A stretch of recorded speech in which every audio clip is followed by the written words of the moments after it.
Hi everyone, this is Sean Morgan from CoinU.co, a website and an app where you can learn about crypto.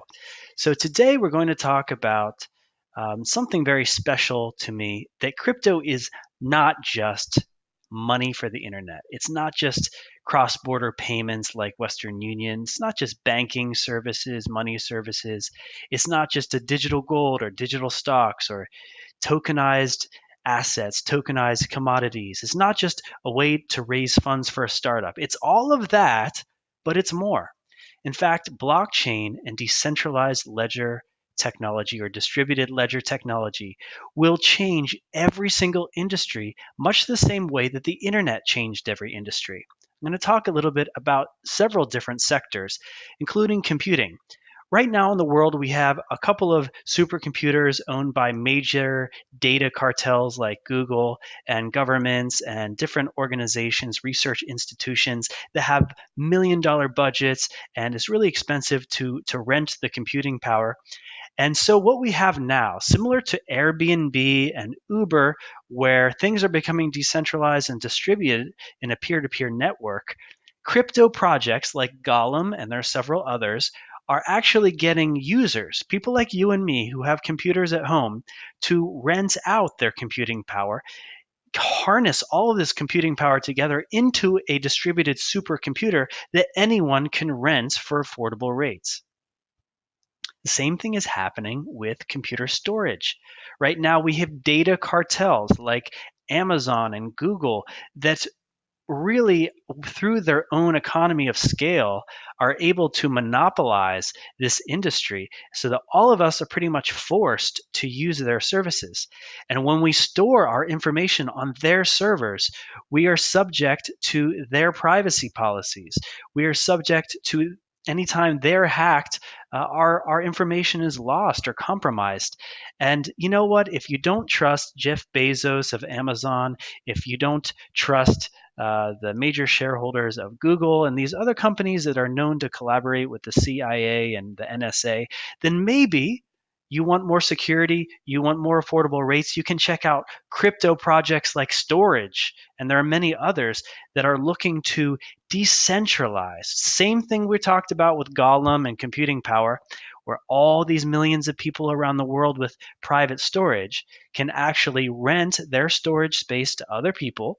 And you can do this in a secure way where you're only storing a fraction of the information and distributing the information so that no one has the complete picture of the information. So your data can't possibly be stolen. All of this is possible because of blockchain technology and DLT. So if you want to learn more, check out CoinU. We're going to keep talking about sectors like supply chain management. This applies to many different sectors, but there are, just in its own right, plenty of businesses that just focus on supply chain management. What we have right now is a globalized system where producers, manufacturers, shippers, and retailers are already distributed around the world geographically across different jurisdictions in different geographic locations, subject to different laws and different currencies. And it's a confusing process. It's a process where we have trillions of dollars of lost intellectual property when you have things like manufacturers in China that are not really, the laws are not enforced, so that you have things like fake Apple stores across the country. And these products, these iPhones, these iPads, are not guaranteed to be real. They're not guaranteed to be authentic. So what we really need is the convergence of RFID, these little chips that track objects, to be tracked across one kind of system, so that all these different suppliers, producers, distributors can track objects, products, and everyone can share information in a trustless kind of way. What is trustlessness? Is this idea that if information can be accessed by different parties in a way where no one can lie and falsify information, you don't have to trust them. If all the information isn't with one party, you don't have to trust that party. So no one can take advantage of the system. And if you look at the top 100 projects that use cryptocurrency and blockchain technology, you will see that many, many, many of them are focusing on how to solve the problems in the supply chain. Because if you think about it, blockchain is really just a distributed ledger. It's just a way of storing information in a very secure way. So with supply chain, you're really just trying to verify information.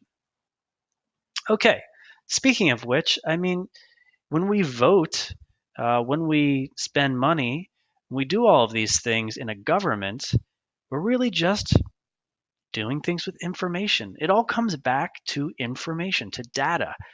And right now, we have these confusing systems with confusing entities that have control over the decision making, over the processes and protocols of government. Even like the Federal Reserve in the United States is never audited by the public. So it's not public information what's going on behind the scenes. It's like the Wizard of Oz. What's going on behind the curtain? And so all of these public processes like elections, like public budgets, need to be in a public blockchain so that everyone, every citizen can access that information, and every dollar that's spent, every vote that's made should be able to be verified publicly. There are many projects like BitNation and Aragon that are exploring the idea of distributed governance, decentralized autonomous organizations. And so, very interesting topic. Check out those two projects. Another cool convergence of emerging technologies is the Internet of Things. This is the idea that all of the objects in our home it's becoming a smart home where all these objects are connected to the internet and they can communicate with each other. The only problem is that we have these cartels like Samsung and IBM and General Electric that create a lot of these products, and we can't really trust them to allow these products to talk to each other. We don't really want to give Samsung or General Electric information about what's going on in our home. So we have projects like IOTA and others that are creating an infrastructure and a process and protocols and an economy so that these different objects can communicate and buy and sell things like electricity. Think about it. If you have solar panels on your house and your house is connected to the internet, then you should be able to buy and sell energy to the grid at any time. But how can you do that? How can you do that automatically with smart contracts, with automated programmed money, cryptocurrency? And that's what projects like Grid Plus, WePower, Power Ledger, and others are doing. They are distributing our grid to individuals. If you go to countries like Germany and you look at the houses, if you get a nice view of the countryside and you see a whole city, you will see that almost every home has a solar panel. Same thing happened when I traveled in Greece. So certain countries are already ahead of the United States. They have a huge distributed grid.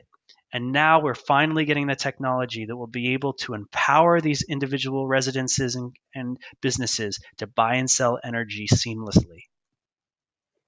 Another really cool thing that's being distributed is intelligence and prediction, crowdsourcing intelligence and prediction. Right now, how does prediction work? Well, we have casinos, centralized organizations where people make bets, and then when they have to trust that centralized organization to enforce those bets and pay out those bets. And so, of course, we're getting into the same problem that we get into with all the other sectors that we talked about, where we don't want to trust centralized entities. So projects like Gnosis, Augur, and Hivemind allow people to make bets on things that will or may not happen, such as financial things, political things, anything you want. You can create smart contracts, and you can have people bet on those things, and you can have thousands and millions of people participate in something that may or may not happen. And their votes, if you poll these people, you get very, very accurate kind of predictions. If the more people you have that are relevant to this decision, making a vote, the more accurate the predictions are. So this is very, very valuable to know what's going to happen in the future for a business or for a country or for anything else. So this gets me really excited because everything is changing. Right now, we have these data cartels like Facebook and Twitter that really capture our data, everything about what we like and what we dislike, and everything that we do and interact with these advertisers and businesses. And we're like hostages. We're forced to look at the ads. When you search on Google, you have to look at all of the ads. When you go to Twitter and Facebook, you have to look at the ads. But on projects like Steemit, which is like a blog platform, you can create a blog, and every time you write a blog, you get cryptocurrency. Every time you like a blog or comment on a blog, you earn cryptocurrency. Basic Attention Token is a very big project where you use a browser, and all the ads that you get and you look at, you get paid to look at. So this is really incentivizing relevant consumerism. And this is what we all want. We really want to participate with businesses that we actually are interested in buying from. So, as it stands, all of this knowledge that I'm talking about, this really exciting emerging technology, it's really only known by about 20 million people out of the 7 billion people on the planet. These people are young, they're wealthy, they're tech savvy, they speak English mostly, they're men from the developed world. And all that needs to change. It's really not fair for the rich people to get richer and the smart people to get smarter. Right now, there are a lot of people taking advantage of this market. There are people on YouTube, especially, since there's no good moderation on there, that people can just say, buy this project, invest in this cryptocurrency project, it's really great. And there's no kind of result or kind of accountability if it's a scam. So all these forums where people talk about cryptocurrency and try to educate each other, it's filled with spam and scams. People using bad language, and kids are not welcome. People are really mean to each other. There are a lot of trolls out there, if you know what that means. Most of the information's in English, so it's not inclusive. All these scams, people pretending to be people trying to get your money. This is an example of a scam. So what do we need? We need to get more women involved, more minorities, people who speak other languages. Look at this graph. That blue C in this graph are people who don't speak English. Those are the people who really need to learn about this information, because it's not good for the English world to continue to dominate. We need to have the 2 billion people who don't have bank accounts to learn about this information. So, and the people who don't have computers, who don't have education, really need this information. Because remember, this is democratization. This is really empowering individuals. We need real education, moderated forums, approved content, a community where people support each other and teach each other, where kids are welcome, not just English content, but content where even poor people who don't have a computer can go to public Wi-Fi, download content, and watch it offline at home. So that's what CoinU is all about, a moderated community. So check it out. Go to coinu.co. You can submit something about cryptocurrency, blockchain, or democratization and decentralization, and you can make money. You can make cryptocurrency by doing that. You can create a course. You can see a course for free. You can translate a course or content. You can be a teacher. You can be an investor in our company. So give us an email, talk to us, get to know us, and let's partner together on our mission to democratize the world, empower and financially include the many billion of people around the world who don't have bank accounts, who work in foreign countries, who need to do cross-border payments. We need to get the good word about cryptocurrency, blockchain, and Bitcoin out to the masses. So let's do this together through education. And contact me. My name's Sean. I'm the co-founder. And we'd love to work with you and your company to translate and create educational content and tutorials for you. Talk to you soon. Bye bye.